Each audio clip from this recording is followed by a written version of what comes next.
વિદ્યાર્થી મિત્રો, મારી યુટ્યુબ ચેનલમાં તમારું હાર્દિક સ્વાગત છે. આજે આપણે ધોરણ 12ની અંદર પ્રકરણ 4 આપણે એની અંદર ઉદાહરણ નંબર 9 જોઈશું. મિત્રો, અત્યાર સુધી આપણે આમનું જ લખી અને પછી તેની વિગતો ઉપરથી પુણ્ય મૂલ્યાંકન ખાતું બનાવતા હતા. ઉદાહરણ નંબર 9ની અંદર આપણને પાકું સરવૈયું આપેલું છે, પણ આમનું જ લખવાની નથી. આપણે પુનઃમૂલ્યાંકન ખાતું બનાવવાનું છે અને ફરીથી નવું પાકું સરવૈયું આપણે પુનઃમૂલ્યાંકન કર્યા પછીનું, આ પુનઃમૂલ્યાંકન કર્યા પહેલાંનું આપેલું છે અને આપણે પછીનું જોવાનું છે. તો કેવી રીતે નવું પાકું સરવૈયું બનાવાય અને આમ નોંધ વગર આપણે ડાયરેક્ટ સીધું પુનઃમૂલ્યાંકન ખાતું કેવી રીતે બનાવાય તે જોઈએ. તો મિત્રો, આ રીતે આપણને આપેલું છે પાકું સરવૈયું.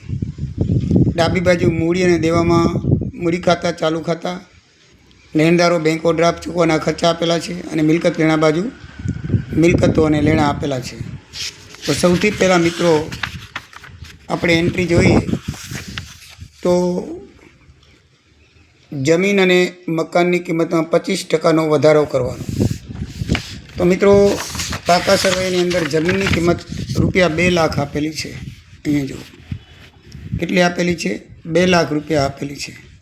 તો 2 લાખના 25% એટલે ચોથો ભાગ 50,000 રૂપિયાનો વધારો કરવાનો છે. હવે આમાં આમનું તો લખવા નથી, એટલે વધારો છે એ હંમેશા મૂલ્યાંકન ખાતાની અંદર જમા બાજુ લખાય. તો જમીન મકાન ખાતે આપણે પુણ્ય મૂલ્યાંકન ખાતું છે એ પણ સાથે જોતા જઈને પાકા સરવૈયામાં એન્ટ્રી પણ સાથે કરતા જઈશું. તો જમીન મકાન ખાતે આપણે 50,000 રૂપિયા લખ્યા. હવે પાકા સરિયામાં મિલકત અને લેણા બાજુ પણ જે જૂની કિંમત 2 લાખ છે એમાં 25%નો વધારો કરી અને નવા પાકા સરિયામાં 2.5 લાખ રૂપિયા મિલકત અને લેણા બાજુ આવશે. તો મિત્રો, આ રીતે પુણ્ય મૂલ્યાંકન ખાતું પણ બની જશે અને એના બાદ આપણે બીજું પાકું સરિયું નવું પણ પુણ્ય મૂલ્યાંકન કિંમતવાળું બની જશે. નંબર 2 એન્ટ્રી છે ફર્નિચરની કિંમતમાં 90% સુધી ઘટાડો કરવો, એટલે 10% જ રહેવા દેવી. તો ફર્નિચરની કિંમત મિત્રો પાકા સરિયામાં 40,000 રૂપિયા આપેલી છે. તો 40,000ના 90% 1% કરીએ તો 4,000 રૂપિયા થાય. 1 મિલું કાઢી નાખવાનું. 90% એટલે 9 ગણી 36,000 રૂપિયા કાઢી નાખવાની, ખાલી 4,000 કરવાના છે. અને બીજી રીતે કેવું હોય તો 10% ઘટાડો થાય. 100માંથી 90 જાય એટલે 10% ઘટાડો કરવાનો છે. તો 10% એટલે 4,000. મિત્રો, ઘટાડો છે એટલે પુણ્ય મૂલ્યાંકન ખાતાની ઉધાર બાજુ આવે. ફર્નિચર ખાતે 4,000 લખેલા છે, જુઓ લખેલા છે ને. તો હવે આપણે જ્યારે પાકા સરિયામાં નવું બનાવશું ત્યારે ફર્નિચરની કિંમત લખશું, બરાબર છે. તો ફર્નિચરની કિંમત છે 40,000. તો 40,000માંથી 10% ઘટાડો કર્યો 4,000 રૂપિયા, તો નવી કિંમત આવશે 36,000 રૂપિયા, બરાબર છે. તો આ રીતે પાકા સરિયાની અંદર એન્ટ્રી થતી જશે. હવે ત્રીજી એન્ટ્રી છે યંત્રોની બજાર કિંમત 72,000ની છે. તો મિત્રો, યંત્રોની કિંમત આપણને 80,000ની જૂના પાકા સરિયામાં આપેલી છે. 72,000 કરવાની, 8,000નો ઘટાડો. 8,000નો ઘટાડો એટલે પુનઃમૂલ્યાંકન ખાતાની કઈ બાજુ આવે? ઉધાર બાજુ આવે. એ આપણે જાણીએ છીએ, ઘટાડો અને નુકસાન. યંત્રો ખાતે પુનઃમૂલ્યાંકન ખાતામાં 8,000 રૂપિયા બોલશે, બરાબર છે, આપણું ખાતું છે. અને નવા પાકા સરિયામાં યંત્રોની કિંમત જે 80,000 છે એમાંથી 8,000 ઘટાડીને 72,000 પુણ્ય મૂલ્યાંકન ચોખ્ખી રકમ લખશું, બરાબર છે. આ જે પાકું સરવૈયું બનાવ્યું છીએ આપણે હાર્દિક અને અલ્પેશનું, એ પેઢીનું પુનઃ મૂલ્યાંકન બાદનું છે.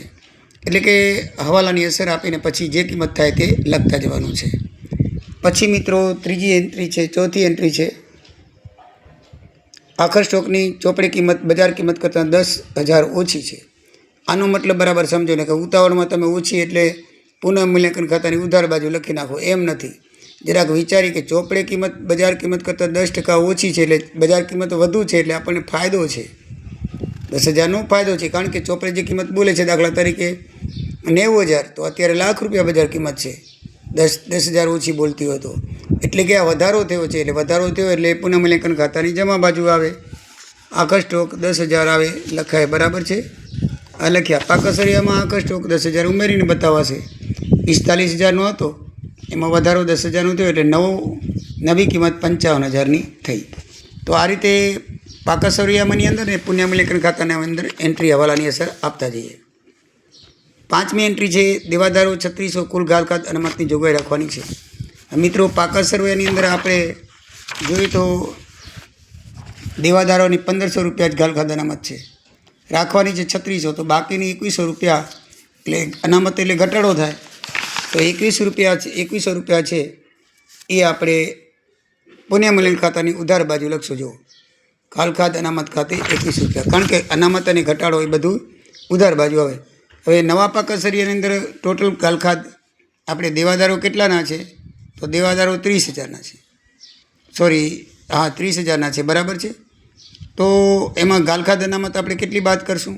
3600, 1500 જૂની અને 2100 બીજી, ટોટલ ગાલખાત લખીશું ને. આમાં હવાલામાં એમ કીધું છે કે 5મો હવાલો જો 3600 રૂપિયાની રાખવાની છે, એટલે આપણે નવા પાકા સરિયામાં 3600 જ બાદ કરશું. 30,000માંથી 3600 જાય એટલે 26,400 રૂપિયા રહે.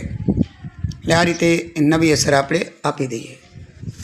હવે મિત્રો લેણદારોમાંથી 5,000ના લેણદારો ચૂકવા નથી, એટલે આપણે લાભ થયો એટલે કઈ બાજુ આવે? પુણ્ય મૂલ્યાંકન ખાતાની જમા બાજુ. લેણદારો ખાતે 5,000 આવે, બરાબર છે. લેણદારો ખાતે 5,000 રૂપિયા આવે. તો મિત્રો 5,000 ચૂકવવા નથી લેણદારો, તો હવે આપણે પાકા સરિયાની અંદર આમાં લેણદારો કેટલા બોલે છે? 35,000ના બોલે છે. તો 5,000 દેવાના નથી, તો નવા પાકા સરિયામાં લેણદારો કેટલા આવે મિત્રો?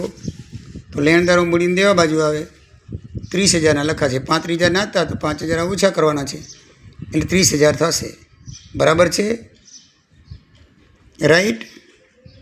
પછી છેલ્લી એન્ટ્રી છે બેંક ઓવરડ્રાફ્ટ ₹4500 ચોપડે નોંધવાનું બાકી રહી ગયું છે. તો મિત્રો બેંક ઓવરડ્રાફ્ટ છે એ આપણે ઉધાર લીધેલા પૈસા, બેંકમાંથી લોન લીધેલું હોય એનું વ્યાજ કહેવાય, એટલે આમ નુકસાન કહેવાય. તો એ કેમાં આવશે? પુણ્ય મૂલ્યાંકન ખાતાની ઉધાર બાજુ 4500 રૂપિયા આવે, બરાબર છે. તો પુણ્ય મૂલ્યાંકન ખાતું મિત્રો આપણું પૂરું થાય છે, એટલે આ બાજુ ટોટલ મારશું તો 62,503 એન્ટ્રીનું થશે. 50 ને 60 ને 5,000 બીજા ઉમેરીએ એટલે પૂરા 65,000 થશે. 62,000 નહીં, 65,000 પૂરા. 50 ને 60 65. હવે 65,000માંથી આ 4 એન્ટ્રીના બાદ કરીએ તો આપણે 46,400 વધશે. એ આપણે 2:5:3ના પ્રમાણે નફો વેચીએ. હાર્દિક ખાતે 29,000 અને અલ્પા ખાતે 17,400. એ આપણે એના ચાલુ ખાતામાં ઉમેરશું. મિત્રો ધ્યાન રાખજો, જો ચાલુ ખાતા પાકા સરિયામાં આપેલા હોય તો મૂડીમાં નહીં ઉમેરવાનું, મૂડી એમને એમ લખાશે. જો આમાં મૂડી અને ચાલુ ખાતા 2 આપેલા છે, આમ તો આપણે નફો મૂડીમાં ઉમેરીએ છીએ, પણ મૂડી એમને એમ લખશું 1,10 ને 90, અને ચાલુ ખાતામાં 1,55 1 છે, એની અંદર આપણે નફો ઉમેરી દઈએ. તો મૂડી ખાતા જો એમને એમ લખેલા છે, બરાબર છે. 1,10,000 અને અલ્પેશ 90,000, બારે 2 લાખ રૂપિયા લખાશે. હવે હાર્દિકના જે 1,55,000 ચાલુ ખાતામાં દર્શાવે છે એમાં એના ભાગે 29,000નો નફો એટલે 1,84,000, અને અલ્પેશનો 1 લાખ છે એના ભાગે 17,400 નફો આવ્યો છે, બરાબર છે. અહીંયા લખેલું છે નફો જો 29,000 અને 17,400. તો એ 17,400 આપણે ઉમેરશું, 1,17,400 બંનેનું ટોટલ ચાલુ ખાતાનું 3,01,400 આઉટ કોલમમાં આવશે. લેણદારો આપણે જોઈ ગયા, બરાબર છે. હવે ઓવરડ્રાફ્ટ આપણને 90,000 આપેલો છે જૂના કાચા સરિયામાં. જો અહીંયા બેંક ઓવરડ્રાફ્ટ 90,000, તો એની અંદર આપણે જે વ્યાજ છે એ 4500નું આપણે ચૂકવાનું બાકી છે, ઉમેરીને આઉટ કોલમમાં 54,500 લખશું, જે આપણે 4500 અહીંયા દર્શાવ્યા હતા તે. એટલે મિત્રો મૂડી અને દેવાની કમ્પ્લીટ નવી સાઇટ થઈ ગઈ. આમાં મૂડી ખાતા લખ્યા, ચાલુ ખાતામાં નફો ઉમેર્યો, લેણદારો 5,000 ઓછા કર્યા, બેંક ઓવરડ્રાફ્ટમાં એનું જે વ્યાજ થતું હતું ચૂકવાનું બાકી છે 45 રૂપિયા છેલ્લી એન્ટ્રી એ ઉમેરીને આઉટ કોલમમાં 54,500 લખ્યા, અને ચૂકવાના બાકી ખર્ચાની કોઈ એન્ટ્રી નથી, એટલે હવાલો નથી, એટલે એમને એમ સીધા જે પાકા સરિયાની અંદર આપણને આપેલા છે ચૂકવાના બાકી ખર્ચા એ લખી નાખવાના 3500. એટલે આ બાજુની બધી એન્ટ્રી આવી ગઈ, જોઈ લેવાની, કોઈ રહી નથી જતી ને. હવાલા વગરની એન્ટ્રી છે ને એમને એમ પાછી બેઠી નવા પાકા સરિયામાં મૂકી દેવાની. તો આ ડાબી બાજુ મૂડીને દેવા બાજુ આ એક જ એન્ટ્રી આપણી એવી હતી 3500ની અને એક આ મૂડીની, એ 2 એન્ટ્રીઓ આપણે એમને મૂકી દીધી છે. જમણી બાજુમાં જો જમીન આવી ગઈ, બરાબર, ફર્નિચર આવી ગયું, આખો સ્ટોક આપણે જોઈ લીધો, ગાલખાત અનામત જોઈ લીધી. હવે લેણી મૂડી મળવાની બાકી આવક અને રોકડ સિલક એનો કોઈ હવાલો નથી. તો બેઠે બેઠી આપણે નવા પાકા સરિયામાં લખી દઈશું લેણી ઊંડી 15,000, મળવાની આવક 5,000, નોકર સિલક 1,10,000 જૂનું પાકું સર્યું છે. તો નવા પાકા સરિયાની અંદર એમને એમ આપણે લેણી ઊંડી 15,000, મળવાની બાકી 5,000 અને રોકડ સિલક 1,10,000 બંને બાજુ ટોટલ કરશું તો સરખા થઈ જશે. બંને બાજુ ટોટલ સરખા થાય એટલે સમજી લેવાનો આપણો દાખલો સાચો છે. તો મિત્રો, જેમાં આવા હવાલા હોય એ હવાલાની અસર આપણે પુનઃમૂલ્યાંકન ખાતામાં અને પેઢીના પાકા સરિયામાં નવા પાકા સરિયામાં આપવાની રહેશે. અને નવા સરિયાની અંદર નવી મિલકત જે કિંમત આવી પુનઃમૂલ્યાંકન બાદની એ આપણે લખવાની હોય. એમાં જે વધારો ઘટાડો કર્યો હોય એ આપણે મૂડી અને દેવા અને મિલકત લેણા બાજુ કરી શકીએ અને બંનેનું ટોટલ થઈ જવું જોઈએ. તો આ પ્રમાણે મિત્રો પુનઃમૂલ્યાંકન ખાતું અને નવું પાકું સરિયું ભેગું બનાવતું જવાનું, એક એક અસર આપતી જવાની, જેથી ભૂલ ન થાય. અને જેની અંદર અસર નથી આપી એ આઈટમ જૂના પાકા સરિયામાં આપણે જોઈ લેવાનું કે મૂડી અને દેવા બાજુ કઈ એન્ટ્રી રહી ગઈ છે. તો મૂડીમાં કાંઈ નથી અને એક ચૂકવવાના બાકી ખર્ચા એની અંદર કોઈ એન્ટ્રી નથી, તો બેઠી બેઠી લખી નાખવાની. જમણી બાજુમાં કઈ એન્ટ્રી બાકી રહી ગઈ છે, આપણે હવાલા અસર આપ્યા એ તો આપણે ડાયરેક્ટ લખતા જઈએ છીએ. હવે હવાલા વગરની એન્ટ્રી રહી ન જાય બરાબર ધ્યાનમાં રાખવાનું. તો એવી 3 એન્ટ્રી હતી એ બેઠે બેઠી પાછી નવા પાકા સરિયામાં લખી નાખવાની, એટલે આપણું પાકું સરિયું મળી જાય. ચલો મિત્રો, તો આ રીતે પુનઃમૂલ્યાંકન ખાતું અને નવું મૂલ્યાંકન ખાતું બાદ જે પાકું સરિયું આવશે. તો તમને બરાબર સમજણ પડી ગયેલી હશે. ન સમજણ પડી હોય તો વિદ્યાર્થી મિત્રો જરૂરથી કોમેન્ટ કરી લખજો. કોઈ આઈટમમાં ન ખબર પડી હોય તો. અને મારી વિડીયો તમે સબસ્ક્રાઈબ કરી તમારા મિત્રને ફોરવર્ડ કરશો. જય સિયારામ, જય દ્વારકા.